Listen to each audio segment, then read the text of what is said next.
All right, good morning everybody. Nikki Burnett here, Taste Life Nutrition. This is Taste Life Nutrition Radio, streaming live on kuhsdenver.com. Today we have the amazing Scott Friedman. We had a conversation back a few months ago, and I'm really excited to have him join us and to share all of his wisdom because he has a lot to share. And I really appreciate you joining us, Scott. Thanks for being here. Thank you so much for having me. Hopefully I have enough wisdom that people find valuable. I think any wisdom is valuable. If we hit one person, that's what matters, right? Sure. It's important stuff. So, cool. Oh, I need to turn my music down. All right, very good. So, as always, we start the show with gratitude because I believe that gratitude can change the world. It's important to wake up in gratitude. I try to. I don't always. Sometimes I forget, but I tend to try to wake up with my little time. First thing I think of is sort of my thanking God for the things. So I'm waking up in those first few moments just being grateful, and then in my prayers same thing. So Scott, what are you grateful for? Excuse me, this one's easy. Last week I had whatever is going around, some major flu, and I was barely able to get out of bed, and now I'm feeling close to 100%. I can talk a lot better, so I do apologize if it still comes out the way, but I am very grateful for feeling better because for the first 4 or 5 days I was like, this is never going to end. So I am grateful that I'm feeling, my body is rebounded, I am feeling better. So good. Yeah, it's tough to be sick. It's tough to, it happens no matter how healthy we are, right? Sometimes it's just gonna hit us, and it's the way that it goes. So glad you're feeling better. I know it's no fun. Knock on wood, I've not had anything yet this season, but I'm sure my time will come.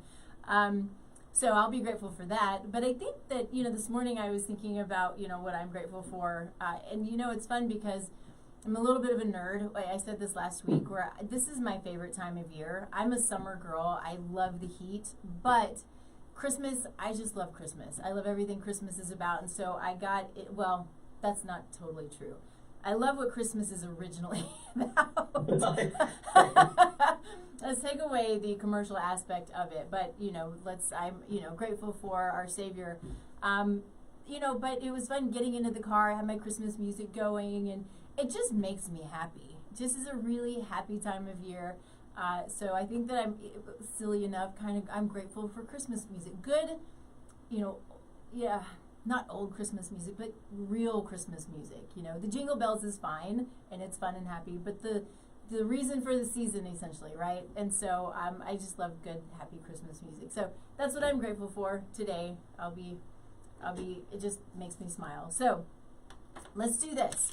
Let's jump in, Scott. I think that the way we typically like to start the show is just talking about you. You are what you're doing for a reason, which is, why we're all here, right? There's things that happen in our lives that bring us to where we are today, which is, it's great. It can be hard, when we're going through whatever it is, but we're here. Sorry, I'm not saying this very well.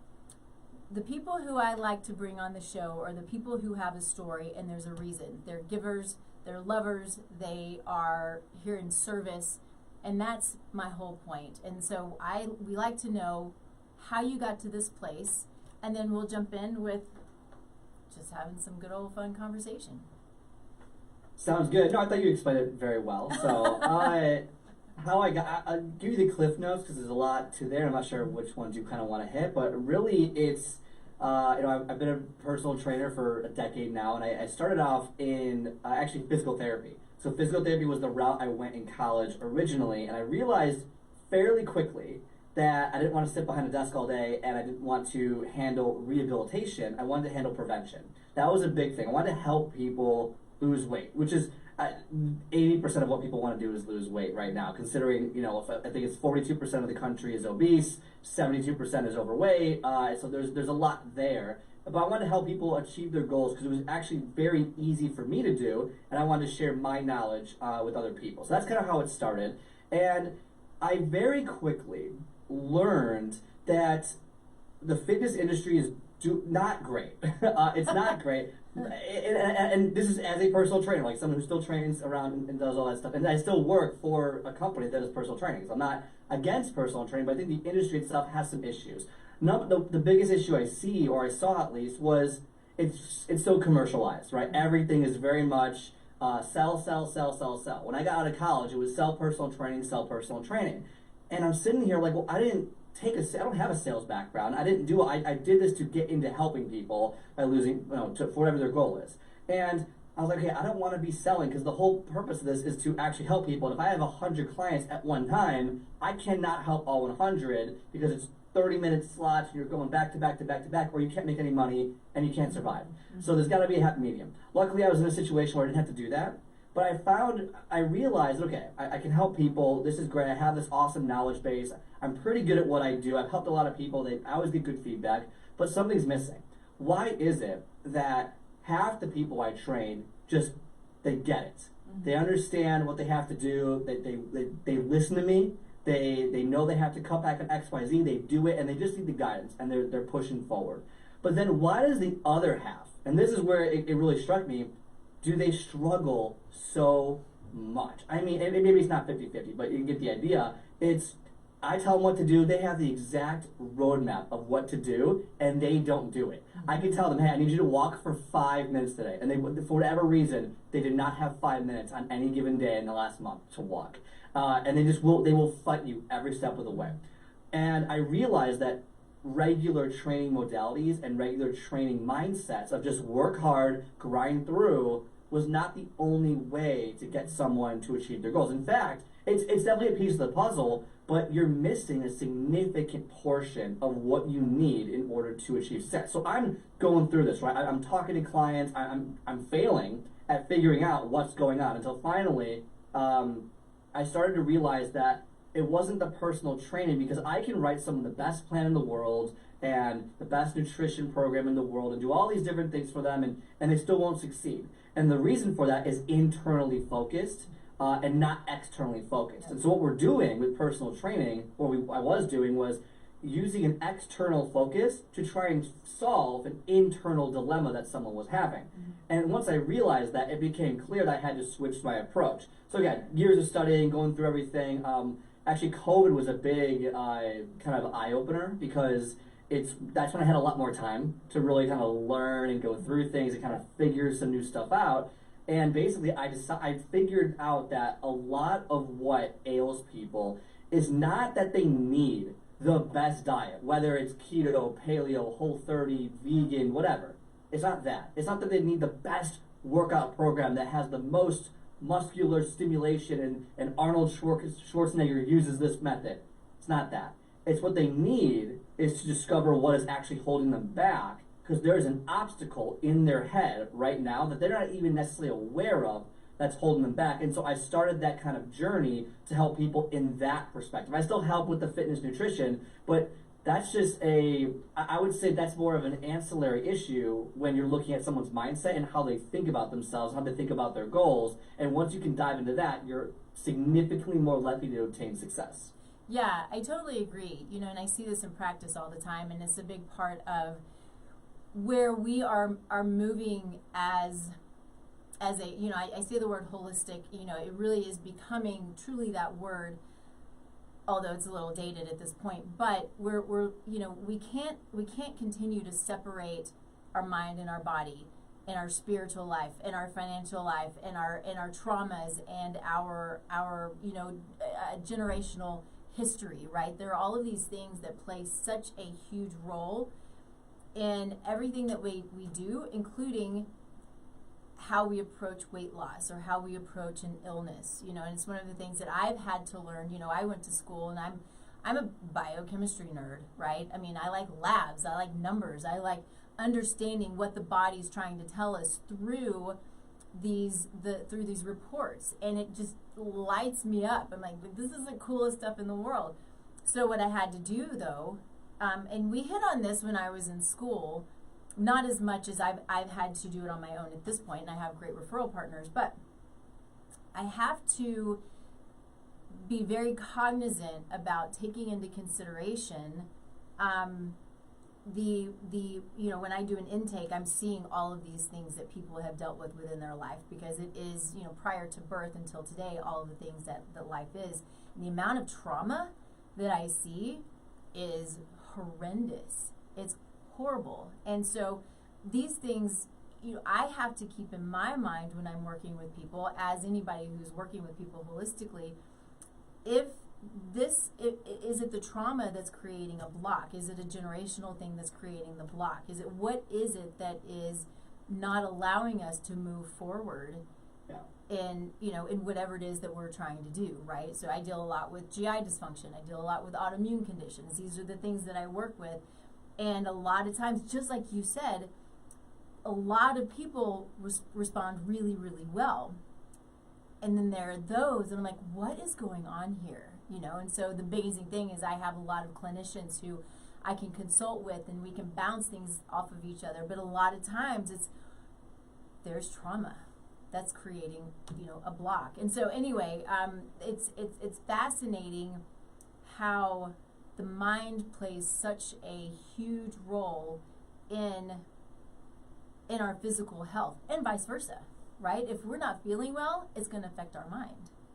100%. I mean, I had that just now. I mean, whatever this flu thing is going around in Chicago or in the Midwest, like it's been 12 days since I've been able to work out. I haven't really seen anyone after the first couple days, and it's like, again, not in a terrible, horrible way. There's clearly worse things going on, but it's more like you're sitting there, you're like, man, I don't feel good. It's not physically. I can eat whatever I want to eat. I can get up. I can move. But I am just mentally, like, I am drained. I can watch. And then you're sitting there, you're watching TV because there's nothing else to do, and you're like, I feel terrible. Like, mentally, I need to talk to someone. I need to get out of the house. I feel that right now. I was like, I need to, because I'm still not trying to be around people because I don't want to get anyone sick. And I'm like, I'm getting itchy. I'm in like, okay, like, how do I feel better? Because this is not normal for me. And that plays a huge impact. So my mind is really kind of, my body's played a big impact on kind of how my mind's feeling right now. So I totally can see that, Yeah. That's a great way of putting it, in simple,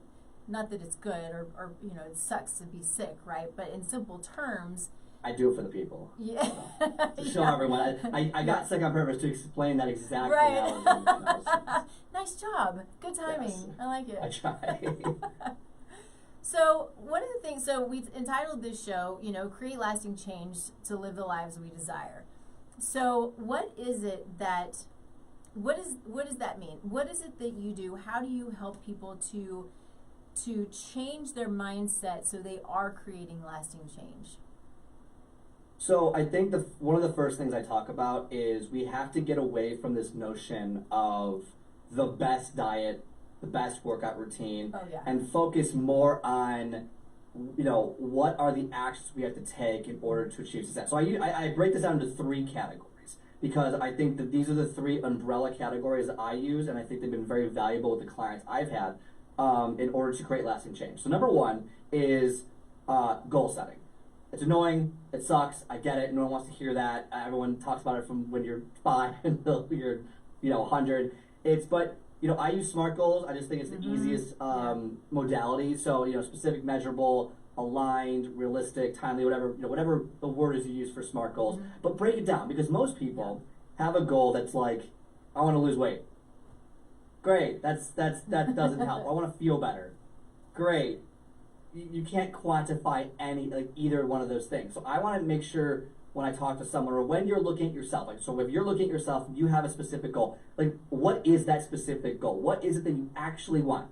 It's, I want to lose 40 pounds in 6 months by doing X, Y, and Z, right? And that's a specific goal that's very valuable versus a very qualifiable, I want to feel better, I want to have less pain. Not qualifiable, because you need metrics of success. So that's part number 1, is get as specific as you possibly can about the objective that you're trying to achieve, okay? And I think once you do that, things can become more clear down the line. So that's the first part. So it's okay if I interrupt you. Go. So one of the things that helps, I think can help too, is and then visualizing what is it, why do you want it, and what is it that you're going to be able to do, right? And so I'm going to be able to go play with my kids without being tired. I'm going to be able to, depending on what, where you are and what your goals are, I'm going to be able to go do whatever it is without the knee pain, without, looking for the restroom, without, whatever the problems are. It's, it's the things that are truly impacting life, right? Yeah, and you hit the second point. The second key that I use is sorry. Yeah, no, it's perfect. It reinforces that this does make sense because a lot of people use it. Is the why? What's your reason why? So now that you have a specific goal in mind, and these go hand in hand. So that's why obviously you thought about it. Why? Why is it that you actually want to do this? And I don't mean 3 reasons. I mean take out a piece of paper or an Excel document or a Word doc, whatever it is. And I want you to write out 25 reasons why. I mean, as many as you can possibly think of. The more the better. And the more of a visceral, and I mean innate reaction that you can get from your reasons why, that's what makes it important. So for example, if your reasons why are, I want to be able to play with my kids when they're 5, 10, 15 years old so I can play sports with them. I want to have less knee pain so I can walk upstairs. I want to be able to have shoulder mobility so I can wipe my own butt when I'm older, when I'm 80 years old. I want to be in a nursing home. The reason does not have to be right now. The reason can be from now until whatever you choose, the end of the reason. But the reason has to be important to you. And by the way, some reasons might sound vain. Your reasoning could be, I want to be that person on the beach that people look at. And that's fine as long as it's important to you. Now, reasons why change all the time, but you need to ground your entire support system in an internal reason why you're trying to do this. And I explain why that's important later, but that's step number 2 is ground yourself in a reason why. Write out as many as you possibly can, make it visible. So put it on your desk, put it on the bathroom mirror, put it on your fridge, and make it a point to read it, or at least read a couple of them every single day. So that's step number 2 in that process. Agreed. Yeah. No, keep going. I really agree, and I try to do that. I'm not great with it, and I usually just, because I'm in my office all the time, so it's always in my office, but I think it's such a great point and great idea to have it in your, in your other places, so you see it no matter where you are. I see it in my little dressing room, I see it in the bathroom, and in the mirror. I love that. That's a great point. And I think the reason why that is crucial is because we tend to forget why we're doing on a regular, it's part of our life is to forget what we're doing. For example, one of my current goals that I have for myself, depending on when this goes out and everything, is I want to be able to do a muscle up, and I want to be able to do a freestanding handstand. And I read it, I get to the gym, I'm excited for it, and then I get to the end of the workout, I'm like, I don't want to do this right now. And so I always have a little note card with me that I can feel that reminds me, hey, hold on, before you got here, this was your goal, and now that you're tired, you don't feel great, it's been an hour, you want to go home, now the goal isn't important to you. And it reminds me to keep going. So whatever stressors you have in your day, your stressors in that moment tend to be more important than your quote-unquote long-term goal. So having constant reminders is extremely valuable, because then it reminds you, this actually is important to me, and I should spend the extra 5 minutes doing X, Y, and Z, or I should do whatever it might be. And on those days where you don't want to do something, it's very valuable. So not only do I say make it visual, I actually recommend. I got this from I'm not sure if people would know, but Bob Proctor, who's basically he's big on not created, but he's one of the big proponents of the law of attraction and the 7 laws of the universe and things like that. His whole thing is carry a note card with your goal on it and put it in your pocket, so every time you're wavering, you can feel it. You don't have to read it, just feel it, and you know what it says, and you can read it to yourself in your head. So I think I'm a big proponent of that, because I forget every 20 minutes. I forget to go, I have to do that. I have to do that. And so to think you're going to remember your goal randomly, I just think is unrealistic. So I do whatever I can to help me remember. Yeah. I love that. It goes back to, what you did, or what we did, probably a lot of people did when you were a kid, right? You wrap a string around your finger, and you're always like, that's why I wrap the string around my fingers, to remind me of whatever it is I'm trying to remind myself of. Another thing that I think is a good idea, depending on what your goals are, is put it on your refrigerator door, or even in your refrigerator, right? Yeah. I think those can open it every time. Yeah, right, exactly. And so and so everybody else knows, this is going out now. We're streaming live, so I I said it and realized yes, yeah. it was. So, it's like, so I think a lot of people don't realize that too, but that's what I love about this is that we stream live, and so we hit, 200,000 people and growing, and it's really fun. Yeah, I love it. So anyway, carry on.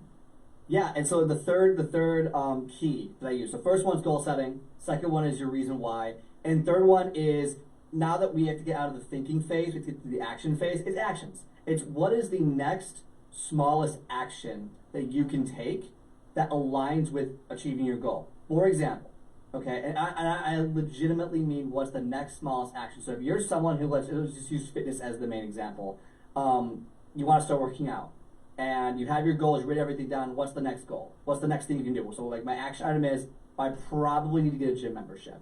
Okay, I need to call them. Okay, I'm going to call them. Next, I'm going to buy the membership. Okay, I'm going to buy the membership. And then eventually it's okay, I need to wake up. What time? You're going to plan out your times. You're going to go to the gym. What time can I go? Okay, I'm going to go in the morning at 6 a.m. Okay? And then it's slowly but surely taking those small actions. Now, some of you might not start at the very beginning. Some of you are starting at, I've already gone to the gym. I just need more. Whatever. Start where you're at, and that's totally fine. But you need to create action steps. Do not try, and I really, and not everyone has the same methodology I have. So some people might say the opposite of me, and that's fine. I think inherently whatever works for you is good. Yep. But I'm a huge proponent of starting off slow and building your way up. Because what I see is that, let's talk about New Year's is coming up in the next, 3 weeks? 75% of health-related goals for New Year's are done after the first 2 weeks. Mm-hmm.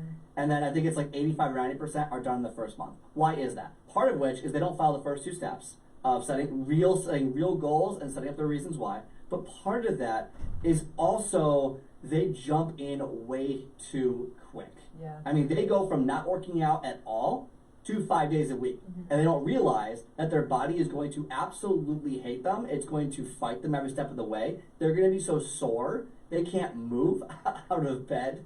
So, and apologies for coughing. It's, you're good. Yeah, you're good.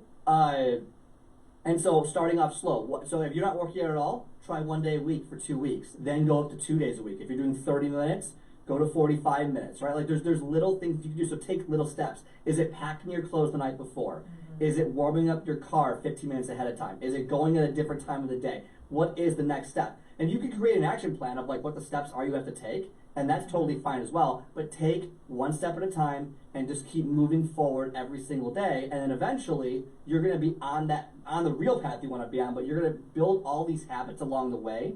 And that's going to create discipline. And that's going to create you to keep going further and further every single time. And that's kind of the 3 steps that I implement with the people I work with. And I recommend everyone implement if they want, in any field that they're trying to get better in, whether it's career, relationship, whatever it might be. I think these are 3 universal steps that you can use in order to see success and keep it. Because if you just jump in, you're just hoping that it works. Mm-hmm. You're just hoping that, I hope I'm going to stay motivated this whole time. And we all know, or most of us know, that motivation only lasts like 2 weeks. And that's why a lot of people also fail at a lot of their goals after 2 weeks. It's like, I'm not motivated. I don't feel good. I guess this isn't right for me. It's like, well, no, you're not supposed to feel good all the time. You're supposed to build discipline. And you do that by creating small steps along the way over and over and over again. That is the key. It really is the small steps, and that's how I try to work with my clients is something that you said, which is I think so important, is meeting people where they're at, right?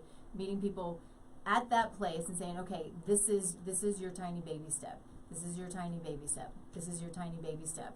One of the things that for me that I realize helps me each week, because my schedule is so crazy, and I say this hoping that sometimes, we talk about how we do things. It helps people think outside the box a little bit, because that's how I am. I have a hard time seeing outside of what I know, and I need people. It helps me. It means why we have coaches, right? So why we have people who know things better than we do is because they help you see outside of what you already know. So we do CrossFit, my husband and I. And I cannot do scary. Yeah, scary. It's scary. Well, I don't do CrossFit, so. Well, but you're trying to do muscle ups. I mean, that's CrossFit stuff. But more like strict muscle ups, not like it. But yes, I've never done like a kipping pull up, so I'm very unfamiliar with the mechanics of it, and that's what I'm struggling with. So yes, if I did CrossFit, there'd be no problem for me. Yeah, well, so I had a PR the other day, which was my first pull up, which I'm Congratulations. pretty strong, but I got a pull up, and then I got a kipping pull up 3 in a row. That was cool. Pretty good. I mean, that's pretty good. I mean, good for you.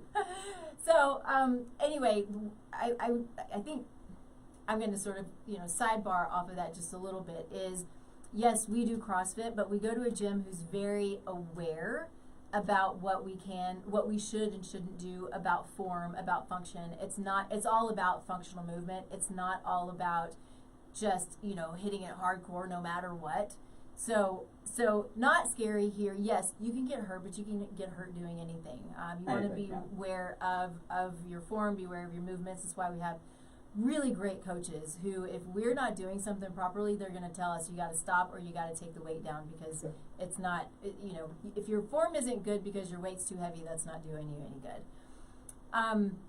But back to my whole point is that each week I will look at my calendar, because my calendar is crazy all the time. I have clients at all different times, and I have where'd you go? There, I was like, I'm not sure if you could see me or they could see me. No, they could see you, but I did see. I was like, what happened? So yeah, sometimes that happens. I don't know. Anyway, glad you're back. But thanks I saw you point. It's like, what? So each week I will look at my calendar and say, okay, this is what my calendar looks like. When can I get to the gym? So I'm doing it like on Monday morning. My husband and I get together. Okay, when can we go throughout this week that's going to work for, hopefully, us together, because we like to go together, but at least so we can get in our times. And so it might be 6 o'clock in the morning, which is not my husband. He won't do that, and I don't really like to, but but I will.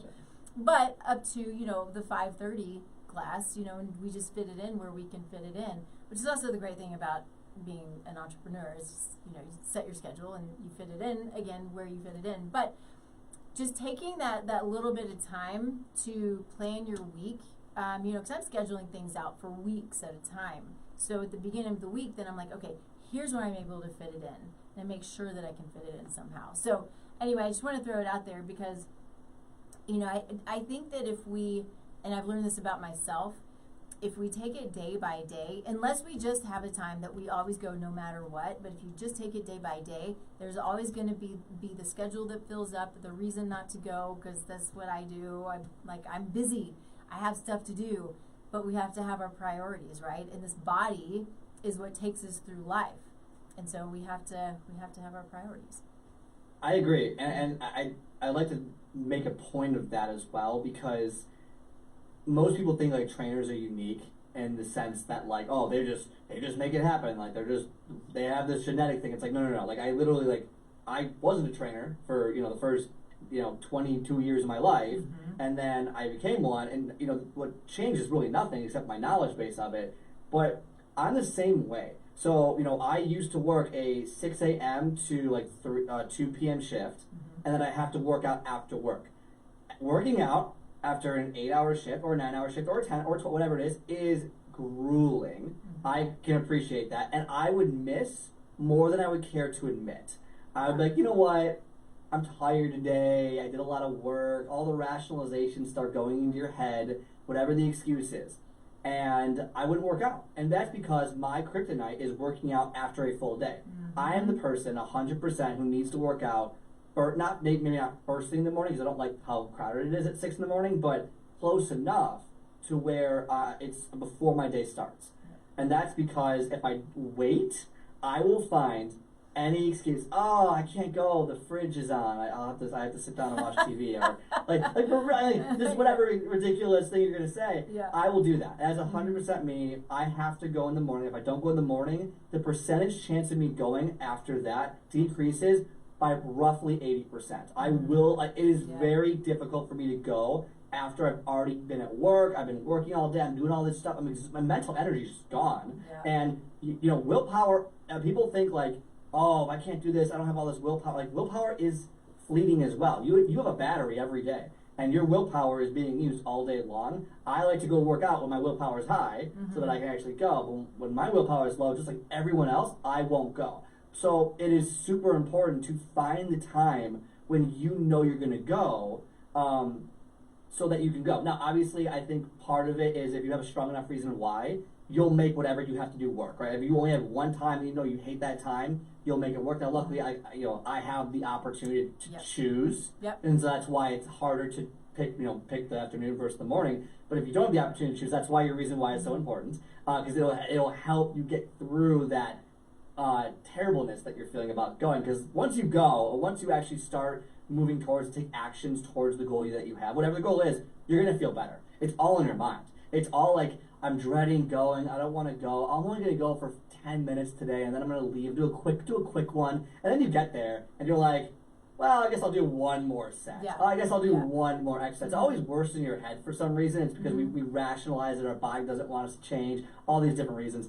And so I will say though, but when you are planning, like you said, plan something you want to do. Like try to make it what you want to do. It doesn't have to be an hour. You only have 20 minutes because maybe you're a new mother or a new father and you have these kids at home. Like, fine, don't go for an hour. Go for 10 minutes. Don't go to the gym. Go do push-ups in the garage. I mean, there's ways to make this work for you. And so I don't want people to think, oh, well, it's like you don't understand because you don't have this situation. So it's not about the situation. It's about what you're going to do to try and solve the situation. Yeah. And that's the key I want people to take away. Is it does not have to be an hour at a gym where you have to spend 2 hours traveling 10 minutes each way to get there. Plus, it doesn't have to be that. It can be 20 minutes in your garage or while your kid's playing doing push-ups every 2 minutes just in a break. Like there's things you can do in order to achieve success in almost any realm. So I did want to make that point because I think people fire back at me a lot and say, well, you don't understand. I got sports for all these kids. I got to cook dinner. I got to do this. It's like, I get it, but your goal is not going to achieve itself. And so we have to find a solution. And just because the solution isn't a mainstream solution doesn't mean it's not going to work for you. I think the statistic is basically if you were to add 20 minutes of brisk walk, like intense brisk walking to your day, 20 minutes every day, which is like less than 1% of your day, your percentage chances of any sort of long-term chronic disease decreases by 40%. Like it's some crazy number. I mean, it's crazy how much walking itself just helps. And so just little things like that go a long way. Yeah. Well, and we've stopped moving, right? We've stopped moving. We sit at our computer, even if we're standing. I stand now, but even if we're standing, I even put a rebounder under, that I'll stand on my rebounder and try What's a rebounder? Oh, it's the small little trampolines. Oh, oh my God, that's like 10 years ago. I remember those like 10 years ago. Yeah. That was like oh my God. No, they're still great. I mean, they're amazing because if you sit on a rebound, if you get they're not expensive. I think it was $40 or something. But you rebound 10 minutes a day. It's one of those things because of it's the bouncing effect on the body, right? It lowers blood pressure. It can lower, glucose levels. It helps with mindset. It is really this really short, amazing thing that you can do that is so healthful for the body. It's amazing. So anybody who's out there, it's 10 minutes. I mean, do more if you want, but 10 minutes a day on a rebounder will get you going to where then, okay, I want to do more, or now I want to go for a walk, or now maybe I want to go to the gym, or I want to go to the garage and do, the sit-ups and the pull-ups or whatever it is that we can do. And I want to go back real quick to willpower, because I think that's a really important one to hit on, because we oftentimes will blame ourselves when we don't have the willpower. And so I see this in practice when people get really frustrated with, well, I don't have the willpower to not eat this, or I don't have the willpower to not do that, or whatever the case may be. And what I have to do is help them take a step back, look at the situation, because especially when it comes to food and trying to understand your body, willpower is tricky because it's so often it's not willpower. So often it's imbalances with hormones. Hormones are communicators. It's imbalances with hormones that are throwing you off and making you feel like you are craving something, right? So we have our satiety and our hunger hormones. Sometimes those can be out of whack. We can also have specific infections that make us crave more. And so that's why we test. That's why we look at labs. That's why we understand on paper what the body's trying to tell us, because these things that are going on in the body that we just think is just willpower and I can't do it. We got to stop blaming ourselves. Yes, we have to take control. Yes, it is up to us. It's up to us to find answers. It's up to us to seek out the people who know how to best help us when we don't know. That's why I seek out a bookkeeper and an accountant, because I hate numbers and I don't want it. I don't have anything to do with it, but I want it to be taken care of. I'm going to seek out people who need to help me. I mean, I have coaches, right? So I need my own mindset help. I know that there are things that I need to work on, and so I seek out the people who can help me when it's not my expertise. And so finding somebody, if you're constantly having cravings, if you're not able to move forward into creating these goals, find somebody like Scott who has the ability to help you take those little baby steps. Yeah. Take the baby steps, and me or any other, practitioner out there who knows that sometimes you just got to get out of your own head, and you got to understand more about the physical, the mental, and the emotional in order to get through these. I had another a clinician who was on with me at one point, and I loved her the way she sort of painted the picture that you're on one side of the river, you got to get to the other side of the river. The river can be really freaking rough. And so you're going to go walk through the river, and you may fall down, and you're going to get back up, and it's going to be really hard, and you do all of the things. And I see this because my husband's a fly fisherman, so we're always in the river. But you get to the other side, and you're like, holy shit, I made it. Here we are. Okay, we're good to go. And there's going to be another river at some point. But I think I don't mean to just, sit on a soapbox, but it bothers me when people are constantly blaming themselves. I want people to take accountability. We are responsible for ourselves and nobody else. I don't want anybody else and I say this because I don't want the government responsible for me. I take care of me, right? And then you take care of you, and that's how we go. But it is about accountability, but also understanding and learning, right? And stop blaming yourself. So I'll stop. Sorry. No, but you said something so, I think, so profound in that, and so I want to hit on that a little bit, because this is such an interesting topic that you really, I don't think you're going to hear this anywhere else. Okay, like this is a really cool topic. I'm going to say one thing to get to the point, because I have to kind of get to the journey, get across the river here in my explanation. Yeah. Is most people jump into something because it's shiny, it's cool, their friend did it, it's so easy, all this stuff. Uninformed optimism. I stole this from someone named Alex Hormozy, so if you hear this, big Alex Hormozy fan. Uninformed optimism, because we're so excited, oh my gosh, that new look at a picture diet, insert diet here, works for everyone. I can lose 50 pounds without even trying in 2 weeks. Oh my gosh, I'm going to do it, right? So uninformed optimism. Yep. Then you start doing it. And you're like, wait a second. I have to buy this. I have to do this. I can't, all these protocols, right? And I'm not saying any diet is good or bad. What I'm saying is we don't realize what it takes to actually succeed with the diets. We look at the marketing online. How to lose 40 pounds in 1 month, guaranteed. Oh my gosh, let's go do that, even though it's not realistic. Yeah. So then we have uninformed optimism, and it turns into informed pessimism. Yes. Now we know about it, and we're like, this sucks, because it's not what I thought it was going to be. I don't want to do this anymore. I'm no longer motivated. I haven't, it doesn't work, and you start the cycle over. What you just mentioned is this almost like not to get nerdy here, but like... Get nerdy, I love it. Almost like a multiverse. Like it's the parallel to informed pessimism. It's uninformed pessimism. Mm-hmm. So that's like even more dangerous, because you don't even understand why you're pessimistic. At least when you're informed and pessimistic, you understand this is not what I want to do. This is not what I thought it was. This sucks. Now it's I'm lazy. I don't have the willpower. I don't have all this. Mm-hmm. You're actually uninformed as to why you're feeling this way. What we don't realize, and this is still hard for me, it's hard for a lot of people, I can't imagine anyone has easy with this, is eating food is actually very not tangible to us. because we don't see what's actually in the food. We don't see all the pesticides in our salad. We don't see what's being grown with. We don't see the hormones interacting in our body and how things react. The best example I can give you is that, let's say you were to have fast food for lunch, fries, a burger, whatever it might be, high sugar, really crappy, not, it's not real food. What happens 20 minutes after you eat the food, right? You have this sugar high, and then you have the crash.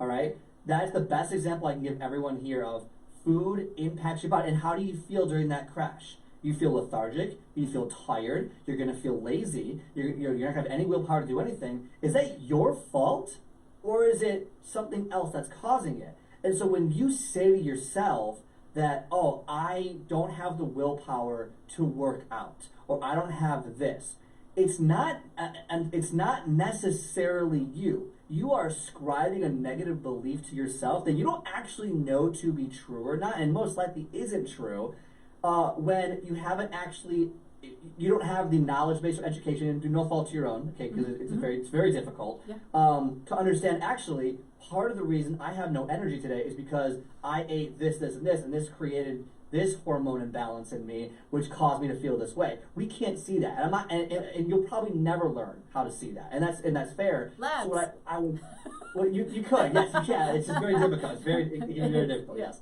But let's say you don't go that route. What you can identify is, okay, the number one, the better I eat overall, the more healthier whole foods, the better I'm going to feel. But the second thing is, instead of ascribing a negative, I don't have the willpower, or I'm not good enough, or something along those lines where it's a negative belief to yourself, instead of doing that, you can add a couple things to it. Number one, say, I don't have the willpower yet. You can add that to it, right? Because then it means you're working towards it. If you say, I don't have the willpower, that means, okay, nothing I can do about it, not my fault, I can't change. If you say yet, then it means you can work on that, because you can. If you can stop ascribing specific negative beliefs about yourself without actually knowing if it's true or not, I think that's actually very powerful. Now, it sounds a little woo, I get it, because it's like positivity, and if I talk good about myself, everything will come true. I'm not saying that. What I am saying is that when you say something, your brain hears you, like your body hears you, and it will react in certain ways. If you say to yourself out loud, I only see red cars, I only see red cars, I only see red cars, you're going to start noticing red cars. And if I ask you, hey, how many green cars are near you, you're going to have no idea, because you're focused on red cars because you keep talking about it, you keep thinking about it. So if you keep thinking how bad you are, how negative you are, how crappy you are, how unworthy you are, you're going to start acting in a way that supports that.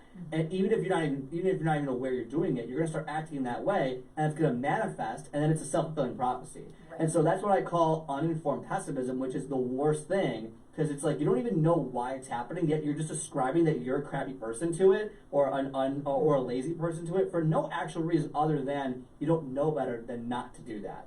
And so that's one of the things I wanted to kind of touch on, because that's a very dangerous thing, and that's hard to break, and that's why so many people are in this cycle of like, I don't have that, I can't do that, I'm not like you. It's like, I'm nothing special, and yet I've been doing this for 10 years, and it's like, no one is special, they just have trained themselves to do it, and you can too. It's true. And again, I think sometimes it's looking outside your own box a little bit, understanding the why behind it. I mean, that's what I do in practice on a biochemical level, is I want to understand the why. I want to understand why there's pain, why there's fatigue, why whatever the case may be. But if you find that you're in this cycle of negativity on all of these levels that we're discussing, it's time. I think it's about awareness. Sometimes we're just not aware of it. And what I hope from shows like this is that you start. It's these little tiny little light bulbs, right? It's that spark. It's like, what if I'm creating this constant negativity because I'm always talking negatively about myself? And I always think about, I've said this several times, and I can't help but to say it again. My sweet mom, her whole life was always talking negatively about herself, and it broke my heart. And I realized, though, without even knowing, when I finally became aware, that I did the same thing. and sometimes I still do, and my husband will hit me on it, because we talk about this stuff, and we talked about, you know, the way that she would do that to herself. It broke my heart, and I finally became aware of myself, but then aware of her. I mean, her first, and then myself. And I would tell her, you have to stop this. You have to stop this constant negativity and talking bad about yourself, because, like you said, it is a self-fulfilling prophecy. And so it is. I mean, life is about learning. Life is about, you know, educating ourselves and educating others, and in all of these things. So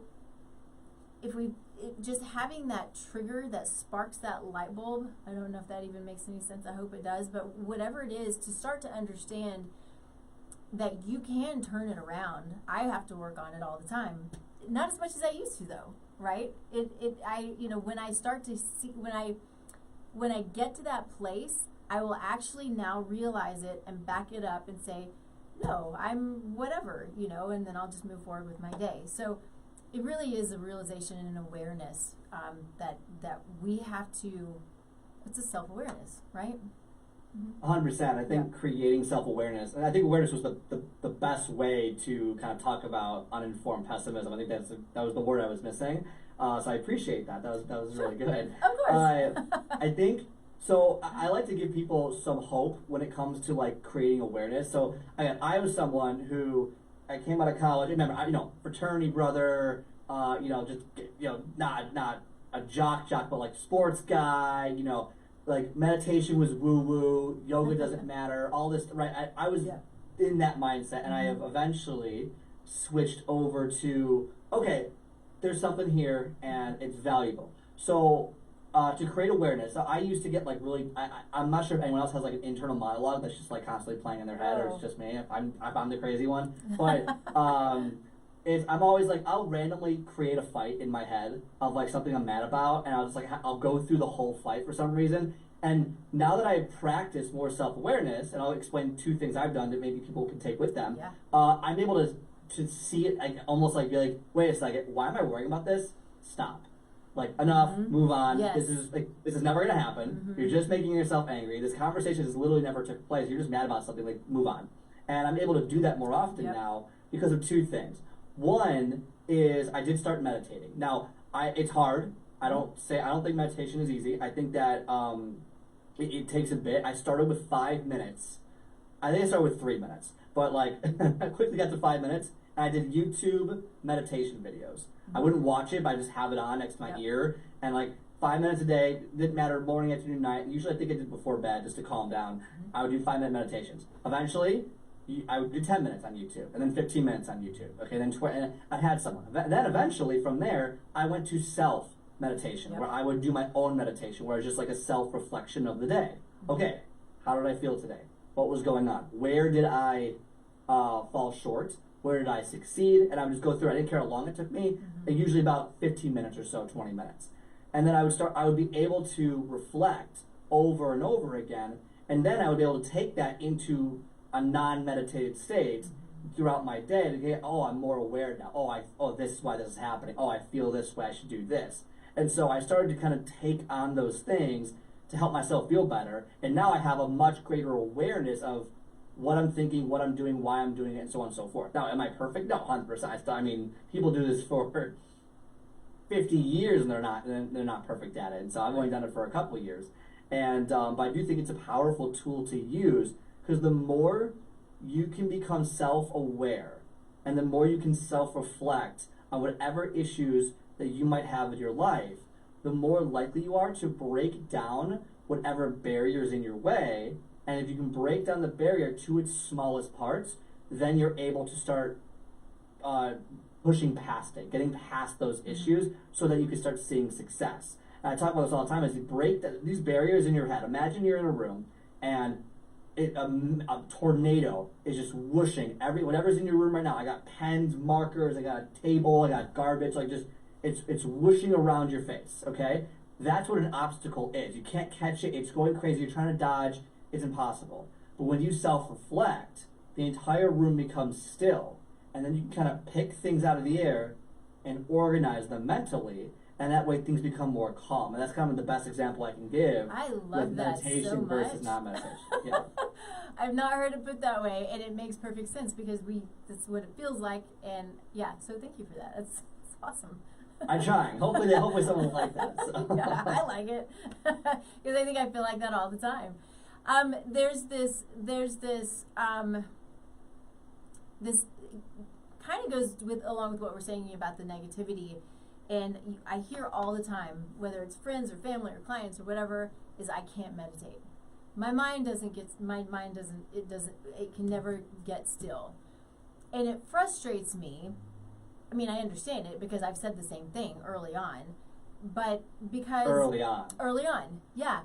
Because my mind still doesn't go still, right? No. The stuff is still there no matter what, right? It's not like our mind is, and there's also this thought that, if our mind goes blank, then evil can come in. I'm like, to me, that's just silly. I've heard this, anyway. I've never heard that. Yeah, that's interesting. Mm-hmm. It's interesting. I've never heard that. But yeah, sorry. yeah. So I've heard it with meditation. I've heard it with yoga. Don't empty your mind because then you leave space for evil. I'm like, it just makes no sense. For one, I think it's impossible. It's impossible for us to truly empty our mind, even if we're in a true deep state of meditation. The mind is still working. The mind is still going, right? That's when we start to have clarity and bring in, it's when we start to, for me, if it's when I start to listen, right? This is one of my favorite things. A friend of mine, he was actually one of the hosts on at this station.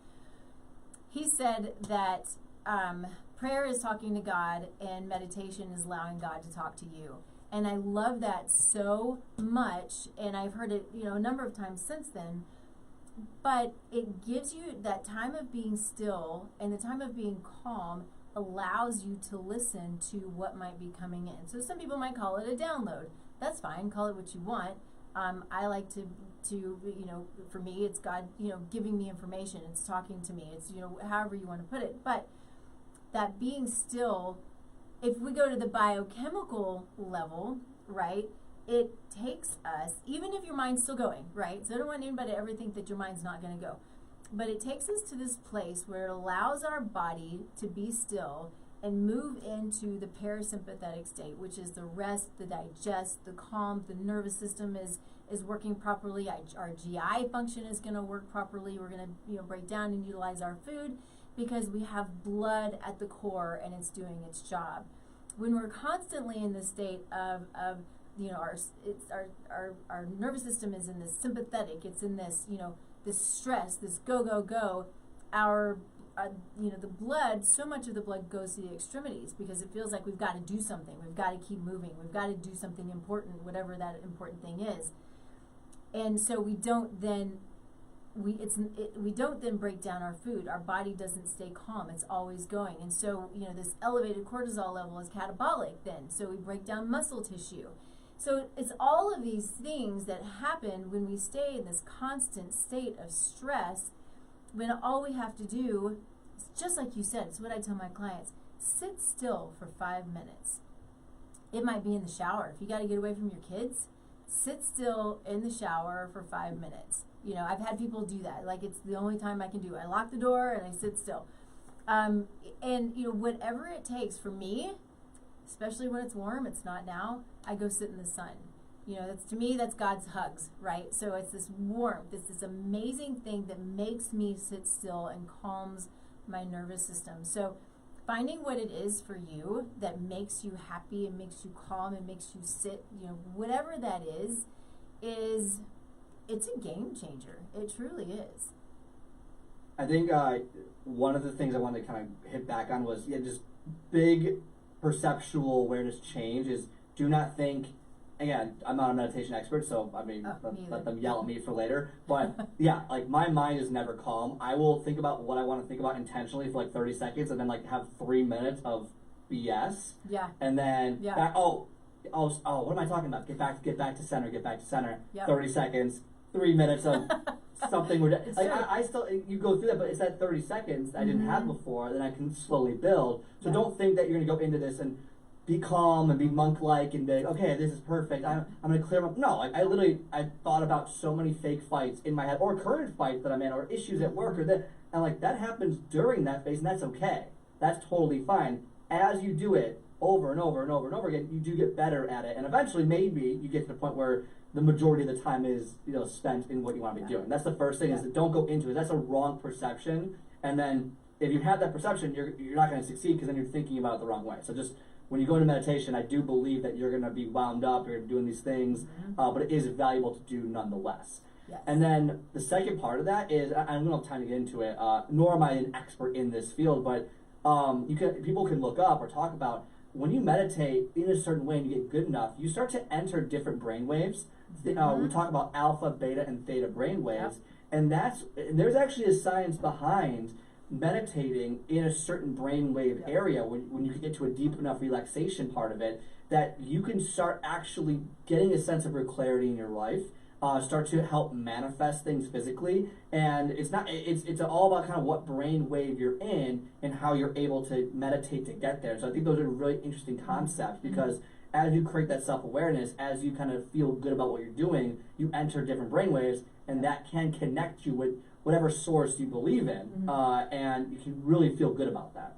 Right, I totally agree. And what's so much fun about, I don't usually use the word science anymore. I think science has been taken over, but about saying what you're saying. So there's data behind this. So we've gone from what so often we thought was the woo-woo about all of these things, whereas meditation is biblical, so definitely not woo-woo, but there still is that the manifesting and the and the brainwaves and what these things can do for a body and what anyway, I'm not speaking well, but the point to all of that is we've taken the woo-woo and we've got hard data behind it. We've got hard data to suggest that if you meditate in a theta state, that there is pretty strong evidence to suggest that you can manifest certain thoughts, or at least they will manifest actions in a specific way for you. Right. I can list a couple doctors that do this kind of stuff, but there is evidence out there. It's not just this random thing that some person thought of one time. There is some stuff behind it. So if you're someone like me who is totally not into it at all, like this is the stupidest thing, I've started to become more aware of what's out there. I'm like, wow, this actually is a very interesting concept, and there's at least a handful of studies to back it up. Yeah, I think there's more than a handful. I think that there's it's pretty well established in my opinion. Good data behind it, yeah.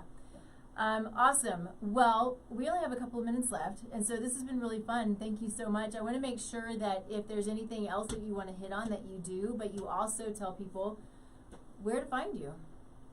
I'm everywhere. No, on Instagram is probably one of my most active places, just Scott Friedman 24. I use my personal as my brand as well. YouTube, I do short, form videos, things like that. The Power of Progress. And then the podcast. Podcast is kind of the main way to reach me or the main way to listen. So The Power of Progress, Mindset, Emotional Momentum, Spotify, Apple Podcast. If you want to reach me, feel free. I try to answer all my DMs. I try to answer any things from the website, scottspeaksfitness.com. So I try to be as open to conversation as I possibly can be. But yeah, those are, I think, the main ways to find me. The podcast, awesome. YouTube, and Instagram. Perfect. Well, I'm grateful that you joined us. This was a really good conversation. I hope that if anybody has any thoughts or questions, you can certainly reach out to either one of us. You can find me at tastelifenutrition.com is the website, and then Taste Life Nutrition everywhere. Kind of like what you said, it's sort of everywhere, right?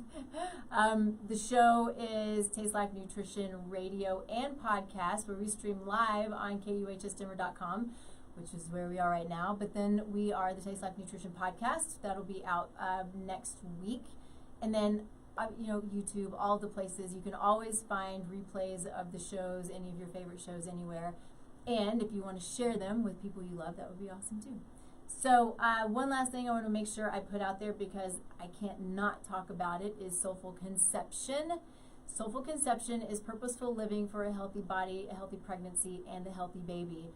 I put this together out of what I see as a need.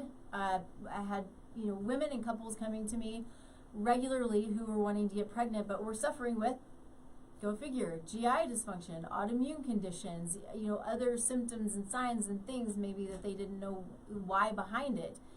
And so it is really taking the time to prepare the body for pregnancy, taking time to eliminate or reduce symptoms. This is about optimizing your epigenome. And when I say that, it's about creating health for today. It's about creating health for your child through the choices that you make prior to conception. It's about creating health for hundreds of years ahead. Because your choices today, our choices today, for those of us who are looking to grow and expand families, our choices now make a difference for hundreds of years. Literally. And this is not woo-woo either, there's hard data behind this as well. So it comes from the heart, and I'm excited about it. So if you have any questions, if you're thinking about expanding your family, growing your family, all of those things, whether you just need to optimize or whether you're really dealing with some junk that you want to address, let's talk about it. I have on the website, it's a free analysis for whether it's preconception or whether you're just dealing with junk.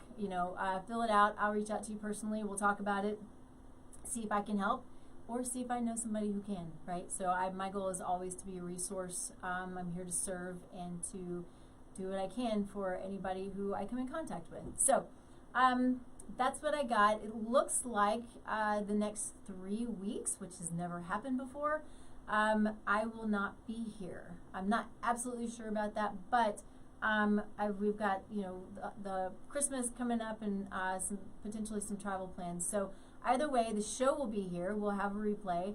But anyway, if I don't see you, which I probably won't see you next week, but I hope that you all have an amazing Merry Christmas. Merry Christmas, Scott, to you. And have fun. It's going to be 2024, and let's just all, dig deep for an amazing year to come. All right. Thanks, everybody. We'll see you next year. Bye. Thanks, Scott. Feel free to hang on with me just a second.